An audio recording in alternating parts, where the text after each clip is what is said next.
Hola compañeros y compañeras de afición, bienvenidos una vez más a un nuevo vídeo en el que vamos a ver la segunda parte sobre los errores más comunes que se cometen a la hora de criar canarios. Si te interesa, quédate, que empezamos.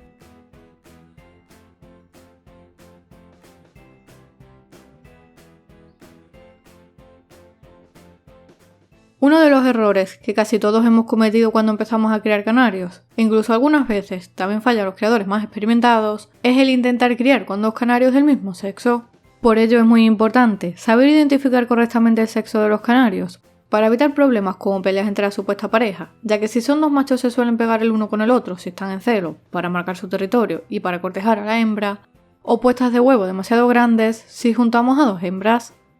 Para diferenciar un canario macho de una hembra, podemos emplear diferentes métodos, como vimos en el vídeo que os dejaré al final y debajo en comentarios, pero por hacer un resumen muy rápido, los podemos diferenciar soplando a la cloaca, y si vemos que tienen una especie de plumero o protuberancia, estaremos ante un macho, mientras que si tienen la cloaca en forma de pera, estaremos ante una hembra. E incluso también podemos conocer el sexo de los canarios, observando su comportamiento.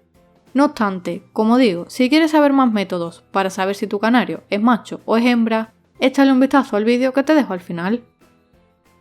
También, cuando formamos parejas, es muy importante conocer de dónde provienen, para evitar juntar parejas que tengan consanguinidad próxima entre ellas, ya que este tipo de problemas se podría traducir en infertilidad, con un aumento de huevos claros, problemas en la puesta, malformaciones en los pichones, es decir, que nazcan con algún tipo de patología física o interna, etc. Por ello, es muy importante llevar a cabo un registro de cría en los aviarios para controlar no solo de dónde provienen los reproductores, sino también la descendencia de cada una de las parejas.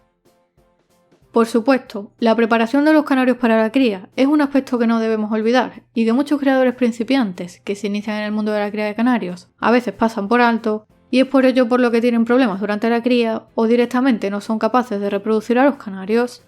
En cuanto a la preparación de los canarios para la cría, podríamos decir que hay principalmente dos tipos de criadores. Por un lado, estamos los criadores entre los que me incluyo, que comenzamos a preparar a los canarios y canarias, nada más terminar la cría del año anterior, para que hagan una buena muda y lleguen fuertes, sanos y en buenas condiciones a la cría del año siguiente, mientras que otros criadores prefieren preparar a los canarios únicamente en meses próximos a la cría.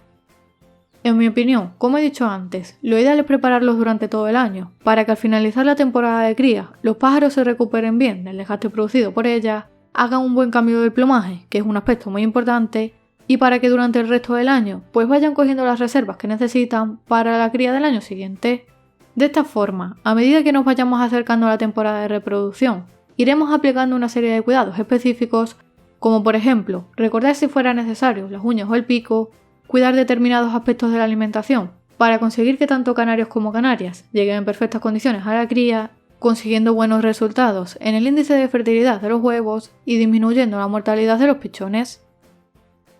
En cuarto lugar, también es importante tener una ligera idea de conocimiento de los diferentes tipos de cruces que podemos hacer con nuestros canarios en función de la especie, no solo para mejorar las características de los pájaros y obtener una buena descendencia, sino también para reducir problemas genéticos, como podrían ser abortos embrionarios, que seguro que alguna vez habéis escuchado algo acerca del doble factor letal o gen letal, defectos físicos como quistes de pluma o problemas internos del organismo que a la larga puedan provocar la muerte de los canarios. Todo esto, no te preocupes, que si quieres lo hablamos más en detalle en futuros vídeos del canal, ya que es un tema bastante extenso, que da para hablar, y si profundizamos mucho en este vídeo pues se haría muy largo. En quinto lugar, otro error muy común es no respetar las diferentes etapas naturales por las que atraviesan todos los canarios a lo largo del año. Por resumirlo y poner un ejemplo para que sea fácil de entender, digamos que fundamentalmente hay tres etapas: la cría, la muda y el reposo. Y en cada etapa, los canarios tienen una serie de necesidades específicas, por lo que es necesario que haya un equilibrio entre estas tres etapas para que los canarios estén en buenas condiciones y gocen de un buen estado de salud. Por ello, no hay que pretender criar canarios durante la etapa de muda, y de la misma manera, tampoco sería óptimo que los canarios muden durante el periodo de reposo.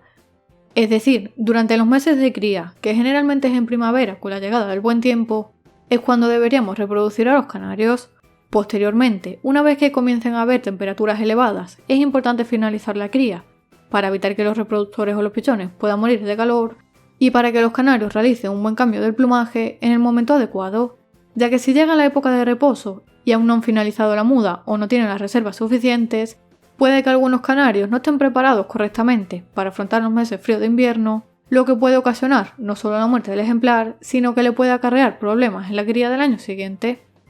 Otro punto muy importante, que nunca debes pasar por alto, y especialmente en la época de cría, es la limpieza, ya que una buena limpieza y desinfección de todo el aviario es muy necesaria para prevenir y controlar la aparición de enfermedades. Por eso, siempre ves en mis vídeos que tanto las aulas como el aviario está todo muy limpio, porque de esta manera los pájaros están en buenas condiciones y además me evito que aparezcan no solo muchas enfermedades, sino también problemas con parásitos como ácaros o piojillos, problemas en las patas, en las plumas, etc. En mi caso, lo que yo suelo hacer es mínimo 2 veces por semana una limpieza superficial, generalmente una vez al mes suelo limpiar el aviario más a fondo, y 1 o 2 veces al año, que normalmente coinciden con el fin de la cría y la muda, hago una limpieza en profundidad de todas las instalaciones, quitando jaulas, voladeras, limpiando paredes, etc. Y así me aseguro de que todos los pájaros van a estar bien y reduzco la probabilidad de que aparezcan problemas o enfermedades. Por último, también hay que tener en cuenta el número de parejas que podemos gestionar correctamente en nuestro aviario, en función de las características del aviario, de las necesidades de los pájaros y, por supuesto, del tiempo libre del que dispongamos, ya que no es lo mismo cuidar durante la cría 5 parejas que 15, puesto que al final todo esto se nota en los resultados y es un error que a veces por ilusión muchos criadores cometen. De hecho, muchos de vosotros me preguntáis ¿por qué no pongo a criar más parejas en mi aviario? Ya que tengo un espacio bastante grande y las aulas son muy amplias. Pues por esto mismo, porque prefiero tener pocas parejas que estén bien atendidas, mimadas y que no les falte de nada, a tener muchas y que a veces no tenga tiempo a lo largo del día para poder dedicarles unos minutos a cada una de ellas y comprobar que no les falte de nada. Y antes de finalizar el vídeo, por aquí arriba y debajo en comentarios te voy a dejar el enlace a la primera parte, donde veíamos otros 7 errores que no debes cometer al criar canarios, así que no lo dudes y échale un vistazo. Dale like al vídeo y compártelo con tus amigos por las redes sociales, para evitar que cometan estos errores. Aprovecho y te invito a que te suscribas gratis al canal, para recibir nuevos vídeos cada semana, y por aquí te dejo más vídeos sobre cómo criar canarios paso a paso. Sin más me despido y como siempre te espero en el próximo vídeo.